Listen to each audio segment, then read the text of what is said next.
I'm late. Why am I always late? Man, I should have gone to bed earlier. Late again. My boss is gonna fire me.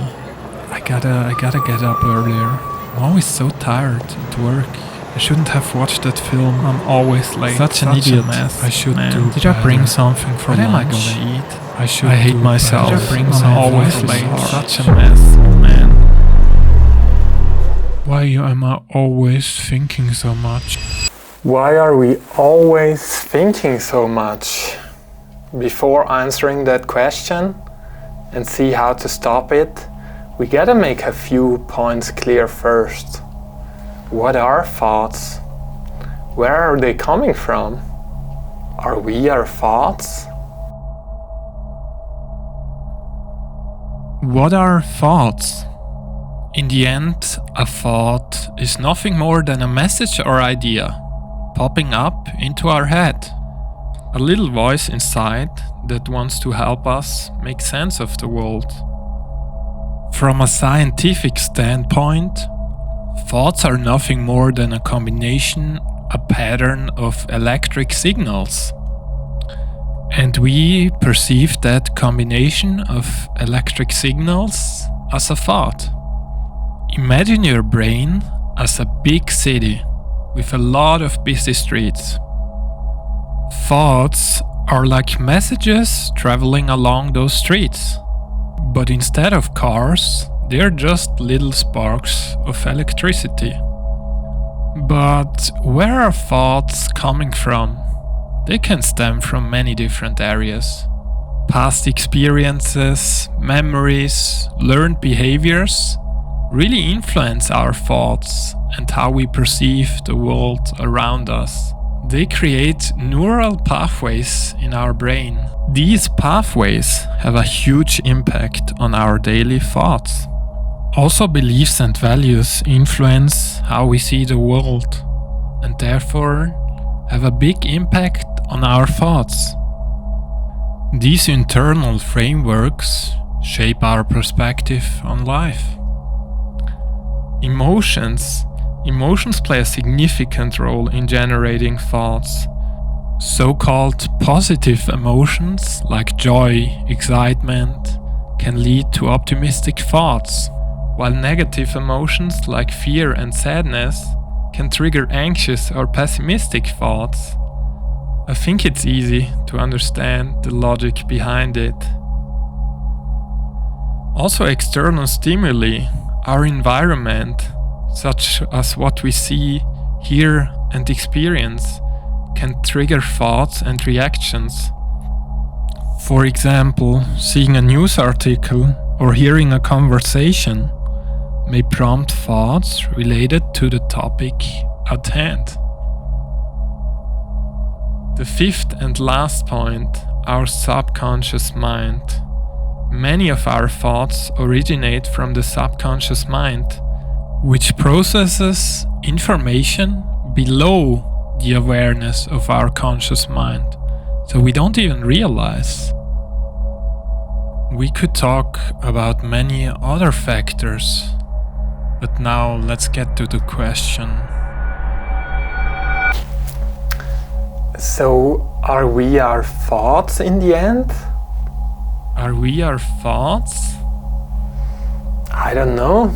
I would say yes, sometimes. This might be a topic for philosophical discussion. I don't know the answer really. But let's try with a simple exercise. Are you your thoughts? I give you 10 seconds to answer this for yourself.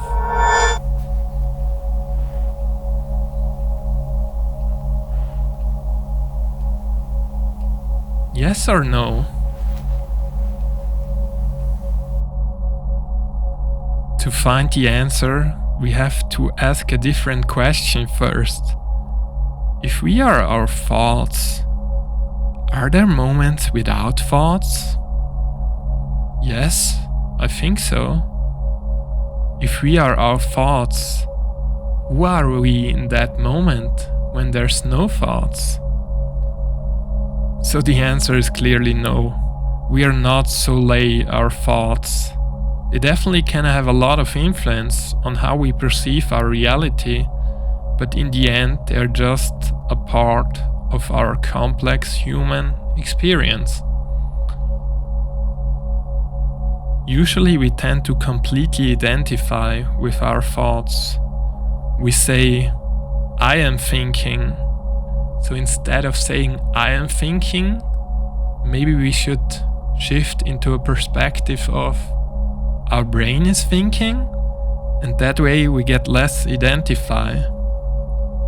Our brain thinking is just like any other part of our body, trying to help us live through life. Why am I always overthinking then? Sometimes when we are faced with something we perceive as a big or tricky problem, our mind tries to work extra hard to solve that problem, not realizing that the root cause is lying outside of its capabilities. Still, our mind tries to do whatever it can to solve this puzzle and starts to think about the problem even more. This starts a never-ending loop of impossible solution, a loop of never-ending thoughts. This loop makes us feel even more anxious and stressed.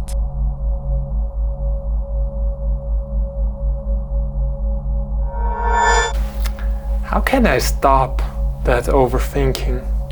We stop it by shifting perspective and realizing that our brain is working extra hard right now to solve our problem, but it's just not within its capabilities. Our brain simply needs to take a break. It feels like zooming out into a bigger perspective, almost like a rat in a wheel, realizing that it's never gonna reach its destination. This way, the mouse can finally stop running and being exhausted, and we can give our brain finally a break, and it can stop thinking. Many times there are also unresolved emotions behind that never-ending loop of thoughts.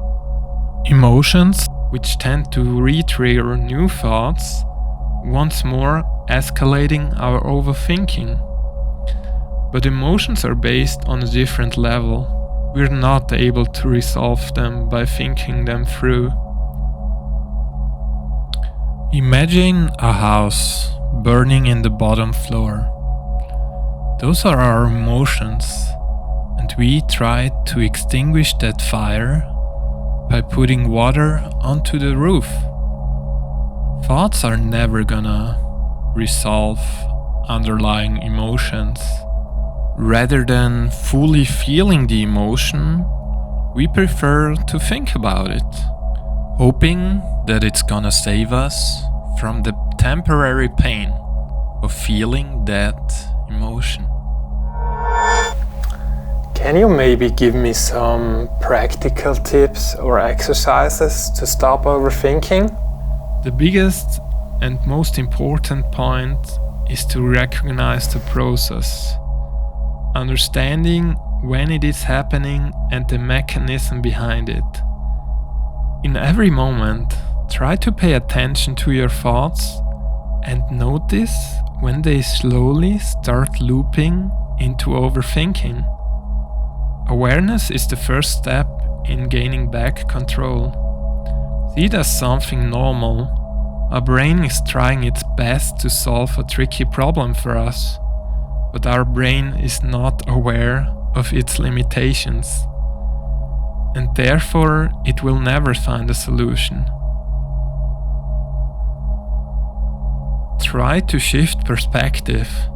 Move focus out of the never-ending loop, observing it from a higher ground of view, instead of fully being immersed into it. I repeat this once more. Sometimes our brain just needs to take a break and trust that everything will be okay.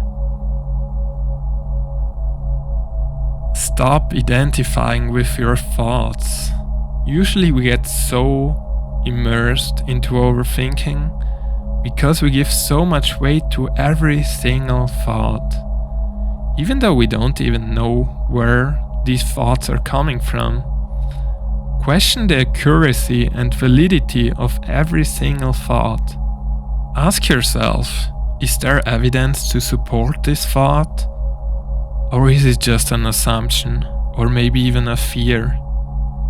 In the end, we need to realize thoughts are just one of many objects showing up in the perception of our world. Nothing more, nothing less. Train your focus. A big problem in our age of smartphones, social media, and information overload is our shrinking attention span. Sometimes the problem is not overthinking, but us under-focusing. All our attention gets drawn to a random single thought, and we are not able to consciously shift out of it. Always try to be aware of your outside and inside world. This helps you understand what is going on in every single moment. This can be done by mindfulness exercises, meditation, and even others you might already know. You can also try to journal about the problem. Take an empty piece of paper and write down every single thought which is popping up as an idea, as a message in your head. This will help you realize immediately the loop that is going on and also give you an opportunity to get out of it. Talk to someone about the problem. Not only will this help you realize the loop and maybe get a new perspective, but also it might unconsciously resolve underlying emotions, being stuck behind the thought in that moment. The last and probably one of the most natural, practical tips to get out of overthinking is to take action. Instead of getting stuck in analysis, take small steps towards addressing the problem or making a decision. Action can help break the cycle of overthinking, but this usually will happen anyways, as a natural consequence once you realize that you are just in a never-ending loop of thoughts, because that way you will gain back your full power and therefore be able to take action more consciously.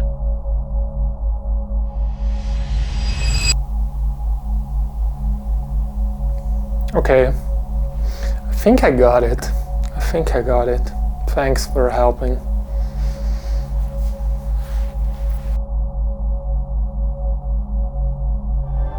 And so you watch your thoughts as if they were